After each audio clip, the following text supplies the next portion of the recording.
Olá, caros amigos. Vamos dar continuidade ao nosso estudo sobre ótica cirúrgica, com foco especial na aberrometria ocular. Neste segundo módulo, vamos conhecer melhor o equipamento aberrômetro ocular total e a análise multimodal realizada por ele. Antes de iniciarmos, gostaria de deixar claro que não tenho nenhum conflito de interesse em qualquer equipamento, apenas preferências pessoais. Nas últimas décadas, com a evolução tecnológica dos microchips, da transmissão de dados sem fio e comunicação via satélite, vimos um crescimento exponencial no desenvolvimento de produtos que nos proporcionaram inúmeras facilidades, como vemos aqui na área da comunicação interpessoal à distância. Essa evolução permitiu não só a facilidade da comunicação, mas tornou-se uma ferramenta multitarefa, democrática e acessível, indispensável no cotidiano de todos nós. E atualmente é praticamente impensável viver sem esse aparelhinho aqui chamado smartphone. Como não poderia deixar de ser, esta evolução também foi significativa na área da oftalmologia, iniciando com a análise da córnea pelo ceratômetro, que media sua curvatura através de apenas 4 pontos em eixos perpendiculares. Depois surgiu o videoceratoscópio computadorizado, que analisava milhares de pontos originados a partir do reflexo de anéis concêntricos na córnea, gerando um mapa de curvatura total. E por último, tivemos a evolução para o aberrômetro ocular total, que realiza, além da ceratoscopia, a aberrometria de frente de onda e outras medições quantitativas e qualitativas de todo o sistema óptico, caracterizando a chamada análise multimodal. Mas o que é a aberrometria óptica total? É um exame que analisa o comportamento da luz ao atravessar meios oculares transparentes ou translúcidos, demonstrando através de índices, gráficos, mapas e simulações as imperfeições e a qualidade da imagem formadas em um sistema óptico. Existem vários equipamentos e formas de se avaliar as aberrações ópticas. Cada fabricante adota um tipo específico de tecnologia. Dentre as diferentes tecnologias, listamos aqui as principais com seus respectivos fabricantes. A precursora de todas foi a tecnologia de Chernin, inventada no final do século XIX e funciona projetando a imagem de uma grade no fundo de olho e analisando as distorções encontradas. A segunda tecnologia surgiu no início do século XX e é a mais comumente utilizada pela maioria dos aparelhos, que é a de Hartmann-Shack, e funciona analisando a luz refletida do fundo do olho através de microlentículos, conforme as distorções e desvios de seus pontos focais. Outra tecnologia mais atual é a de Scheimpflug, que utiliza uma fenda giratória para escanear o segmento anterior, podendo também ser associada à tomografia de coerência óptica, como no Pentacam AXL. Dentre as tecnologias exclusivas proprietárias mais recentes, temos o sensor piramidal da CSO, a esquiascopia dinâmica rotatória do OPD-Scan da Nidec e o Ray Tracing do iTrace Prime da Trace Technologies, o qual será objeto de nosso estudo mais detalhado, pois considero ele o mais interessante e versátil de todos. O que é o iTrace? O iTrace é um aberrômetro ocular total que analisa a função visual e é uma ferramenta da propedêutica multimodal capaz de integrar diversas informações importantes para o planejamento premium das cirurgias refrativas. Seus gráficos facilitam entender o que acontece com a visão do paciente, tanto no pré como no pós-operatório, e em vários cenários, como diurno, noturno, com correção e sem correção, agindo, portanto, como um verdadeiro simulador da qualidade visual. E o que faz o iTrace? Ele realiza algumas capturas e registros com luz visível e infravermelha, analisando os dados obtidos através de transformada de Fourier, polinômios de Zernike e gráficos de convolução, mostrando seus resultados através de vários painéis autoexplicativos. É um equipamento 7 em 1, portanto multimodal, que realiza topografia de córnea, autoceratometria, aberrometria ocular por frente de onda, autorrefração, pupilometria, análise de opacidade de meios e análise de qualidade do filme lacrimal.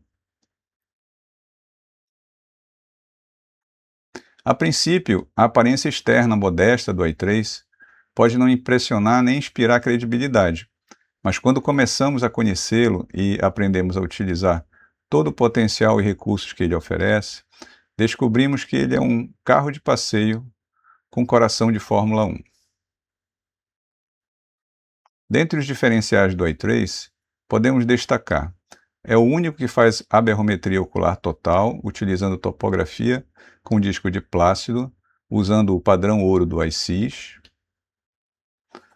combinada ainda com a análise de frente de onda por Ray Tracing real, além de possuir gráficos intuitivos e de fácil entendimento para o paciente. Gera também índices de qualidade visual da córnea, da parte interna e da interação entre elas. Permite examinar com campo fechado, como autorrefrator comum, ou com campo aberto, para aliviar a acomodação e permitir, por exemplo, medidas em pacientes que ainda tenham uma focalização ativa ou para avaliar a amplitude de acomodação. O iTrace faz a medida da curva de profundidade de foco, o que é muito útil para avaliar os resultados de amplitude de foco na monovisão e blended vision, através do VSOTF, que é o Visual Strain Ratio of the Optical Transfer Function, que é uma métrica que integra o Strain Ratio com o MTF, e pode ser usada para estimar a qualidade da imagem na retina e predizer a acuidade visual. Ele também executa a verificação da estabilidade do filme lacrimal, através da análise da quebra do reflexo dos anéis de plácido na córnea, ao longo de 10 segundos, gerando um mapa de regularidade com seu respectivo índice de qualidade, como vemos aqui.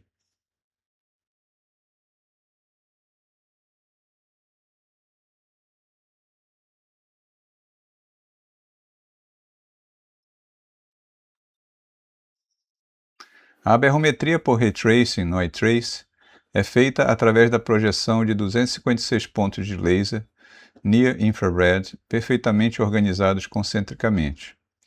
Estes pontos são projetados rapidamente numa sequência dupla de 128 pontos intercalados que atravessam os meios ópticos do olho, convergindo até a mácula. A imagem formada na retina demonstra um padrão de pontos chamado de RSD, que é o Retinal Spot Diagram, representando as aberrações totais do sistema, sem correção óptica.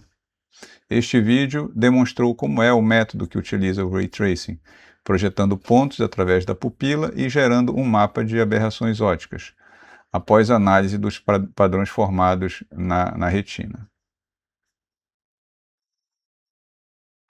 Como o iTrace pode ser útil na nossa rotina clínica? Ele pode ajudar na decisão entre a cirurgia refrativa a laser na córnea e o implante de lente intraocular fáscica ou pseudofáscica. Ele pode ajudar o paciente a entender com mais facilidade sua própria qualidade de visão, quais os fatores envolvidos e quais as soluções para melhorá-la. Pode ajudar no planejamento e na escolha da lente ideal para o paciente. Pode ajudar no planejamento e conferência do alinhamento do eixo e centralização de lentes especiais tóricas, EDOF e difrativas. E pode identificar disfunções ópticas precoces do cristalino, separadamente ou combinada com as da córnea. Imagens de convolução. A partir da análise das aberrações ópticas, o iTrace consegue fazer uma simulação de como o paciente deve enxergar, transformando os dados obtidos nas chamadas imagens de convolução, que são, a grosso modo, uma espécie de retrato falado da qualidade óptica da córnea, da parte interna e da imagem resultante na retina, usando como referência uma letra E da tabela de Snellen. Como podemos ver aqui nesse slide. A partir dos números de gráfico das aberrações ópticas, né, de cada parte do sistema óptico analisado, é possível verificar uma imagem de convolução correspondente e seus respectivos índices de qualidade, tanto na córnea, quanto na parte interna, quanto na interação de ambas, né, na retina. O índice da córnea é o CPI, que é o Índice de Performance Corneana. O DLI é o índice de disfunção do cristalino e o QVI é o índice de qualidade visual. Quais os fatores que influenciam na qualidade de foco da imagem na retina?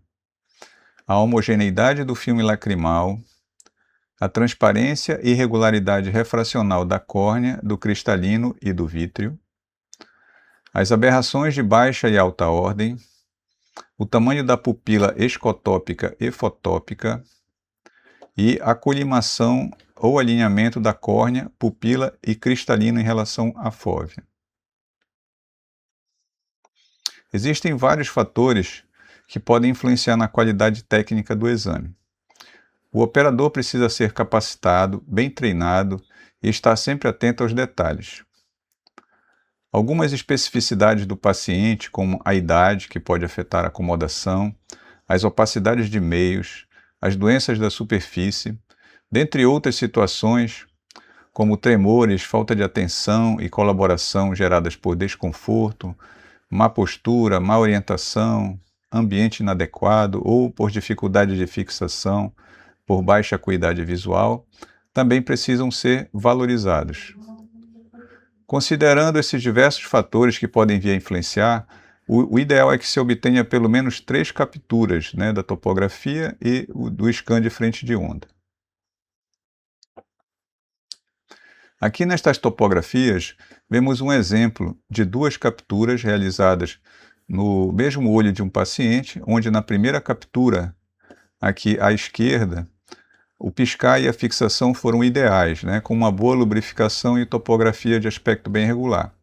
E quanto aqui a da direita, o paciente demorou a piscar e resultou em um ressecamento e uma distorção aqui dos anéis que afetaram consideravelmente o resultado. A fixação direcionada ao ponto de referência do equipamento, né, aliada ao piscar adequado, são comportamentos essenciais ao bom exame. Pois, como podemos ver nesses exemplos aqui, de acordo com a posição do olhar, né, à direita ou centralizado à esquerda, há uma evidente modificação no padrão de regularidade da topografia e do astigmatismo também, né?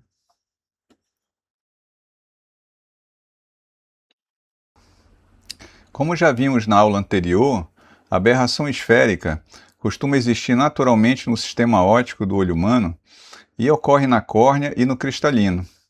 Na córnea normal, prolada, a aberração esférica costuma ser levemente positiva, em torno de mais 0,27 micra, variando 0,10 micra para mais ou para menos. A aberração esférica do cristalino pode variar conforme a fase da vida.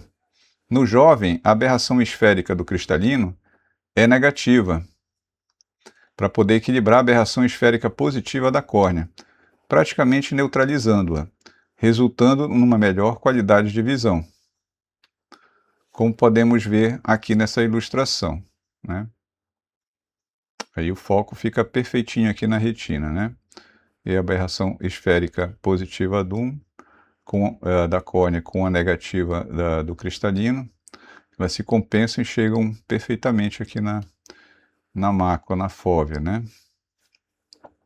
Enquanto no idoso, a aberração esférica do cristalino, ela vai ficando positiva, né? Resultando numa aberração esférica total mais positiva ainda, como vemos aqui, ó, com a idade, né? Gerando um leve defocus, que ajuda um pouco a compensar a perda de acomodação, como vemos aqui, né? Ela vai ficando mais positiva, então os raios periféricos eles focalizam mais anterior do que os raios mais centrais, né? Dando aquele cruzamento do foco, né? Dos raios luminosos, periferia e os mais centrais.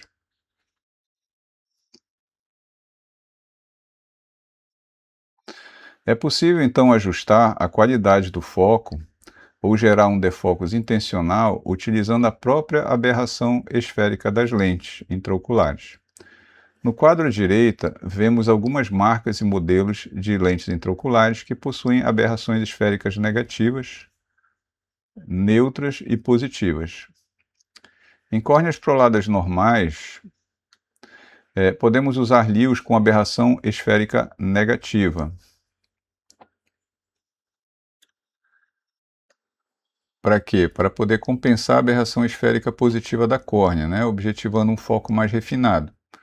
Ou usar uma com aberração esférica neutra ou ainda positiva, se quisermos gerar um pequeno defocus, né? Em córneas obladas por cirurgias refrativas miópicas, que resultam numa aberração esférica positiva, devemos dar preferência à lente com aberração esférica negativa, para poder reduzir o defocus, né? Já em córneas hiperproladas, por cirurgia refrativa hipermetrópica, que fica a aberração esférica negativa, a gente deve preferir, então, ou neutra, aberração esférica neutra, ou esférica positiva, para poder melhorar a qualidade do foco resultante. A correção da toricidade da córnea na cirurgia com implante de lente trocular é realizada mediante o uso de LIOS tóricas, posicionando o eixo positivo da lente perfeitamente sobre o eixo negativo da córnea, de forma a neutralizá-lo, e escolhendo o poder do cilindro como o diferencial do valor entre K1 e K2, corrigido pela distância ao vértice no plano do saco capsular, e não no plano da córnea. Lembrar desse detalhe. Então, como vemos aqui, né, o eixo negativo ele tem que estar coincidindo com o eixo positivo da córnea, e vice-versa, né? Para poder haver a neutralização da correção. Para assegurar a perfeita correção do astigmatismo, é necessário que haja uma boa centralização e alinhamento do eixo nas LIOS tóricas, pois a descentralização tende a gerar desvio prismático, né?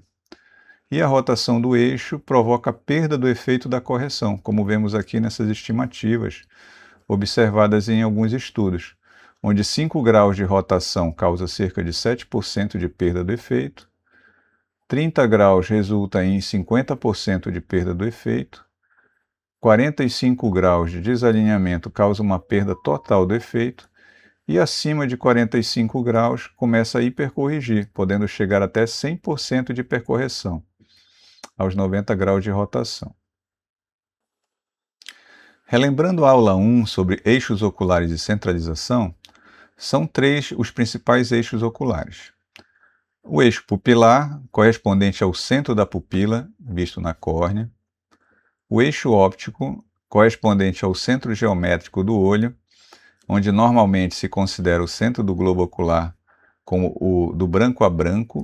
E o eixo visual, correspondente ao centro de fixação, geralmente representado pelo eixo que vai da primeira imagem de Purkinje na córnea até a fóvea na retina. A partir desses 3 eixos, derivam os ângulos de maior interesse na ótica cirúrgica: o ângulo kappa, ou chord μ, e o ângulo alfa, ou chord alfa. O ângulo kappa é o formado entre o eixo visual e o centro da pupila, e o ângulo alfa é o formado entre o eixo visual e o centro geométrico do olho.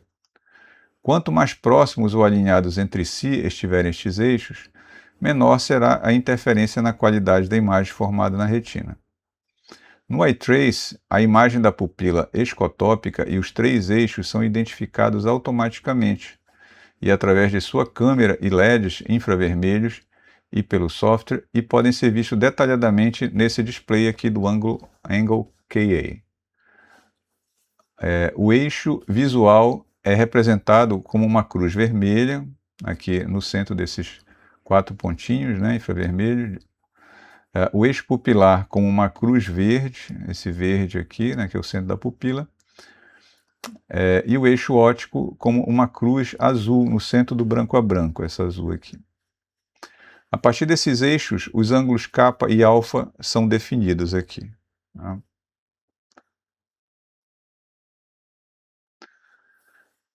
Há uma tendência atualmente em se usar o ângulo alfa como referência na centralização das LIOS difrativas em substituição ao ângulo kappa, visto que a LIO é implantada dentro do saco capsular, a qual é o mais provável de estar centralizada em relação ao centro geométrico do olho.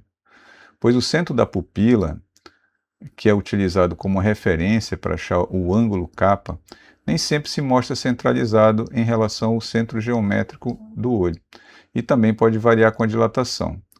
Como vemos nesta ilustração, as lentes difrativas, com suas diversas marcas e modelos, possuem um anel central de diferentes diâmetros, portanto precisamos verificar qual o ângulo alfa, para que o centro de fixação em relação ao centro geométrico, onde deve estar centralizada a lente, não exceda além da metade do diâmetro do anel central, evitando assim a degradação no contraste da imagem.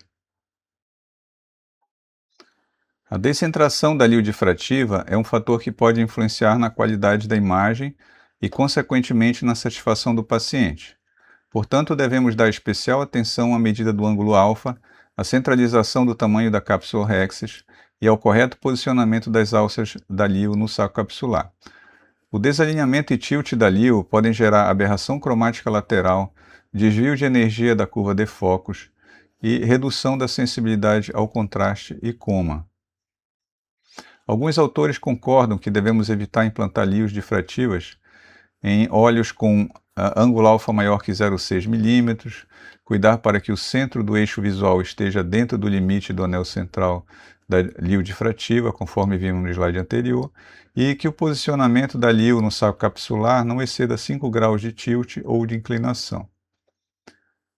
Dentre os valores de corte na berrometria, o cutoff, devemos observar as aberrações de alta ordem RMS total da córnea, menor que 0,3 micra, normalmente gera pouca influência, portanto não contraindica a LIO difrativa.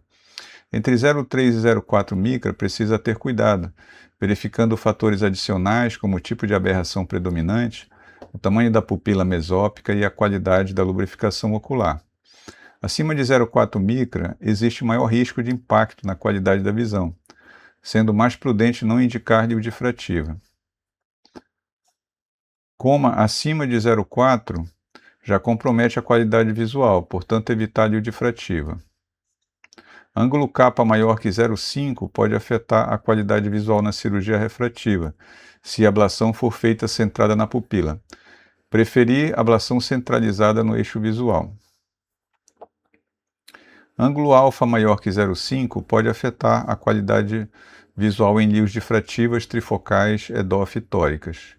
Em pupilas mesópicas menores ou iguais a 2 mm ou maior que 6 mm, recomenda-se também cautela na indicação de LIO trifocal difrativa. Nos cenários noturnos, com pouca luz e quando a pupila se dilata, é então onde a qualidade de um sistema óptico é testado ao máximo, e quando os fenômenos disfotópicos costumam se manifestar, gerando queixas. As aberrações ópticas relacionadas às disfotopsias noturnas mais frequentes são as seguintes: borramento relacionado ao defocus, o ghosting ou imagem fantasma relacionada ao coma, e o halo e o glare, também descrito como ofuscamento, que são relacionados à aberração esférica, e o starburst causado pelo trefoil. E para finalizar esse módulo, é importante lembrar que atualmente temos à nossa disposição uma variedade expressiva de marcas, modelos e designs no mercado. E a decisão da escolha deve passar também por criteriosa seleção, levando em consideração as características de diâmetro do anel central, diâmetro da zona difrativa e refrativa da lente a ser utilizada, de acordo com a berrometria e as exigências de distância focal e qualidade visual de cada paciente, além de estar atento para corrigir o astigmatismo acima de meio grau de cilindro, utilizando as fórmulas biométricas mais atualizadas e os equipamentos com tecnologias mais modernas. Considere também o cuidado com a compensação do CIA, que é o Surgeon Induced Astigmatism, que é o astigmatismo induzido pelo cirurgião, e a possibilidade de existência de astigmatismo na face posterior da córnea, além de certificar-se que não há maculopatia. Assim, estaremos otimizando nossos resultados ao melhor nível possível. No próximo módulo, vamos conhecer onde encontrar os dados e informações em cada display do exame e aprender a interpretação através de alguns casos clínicos. Até lá!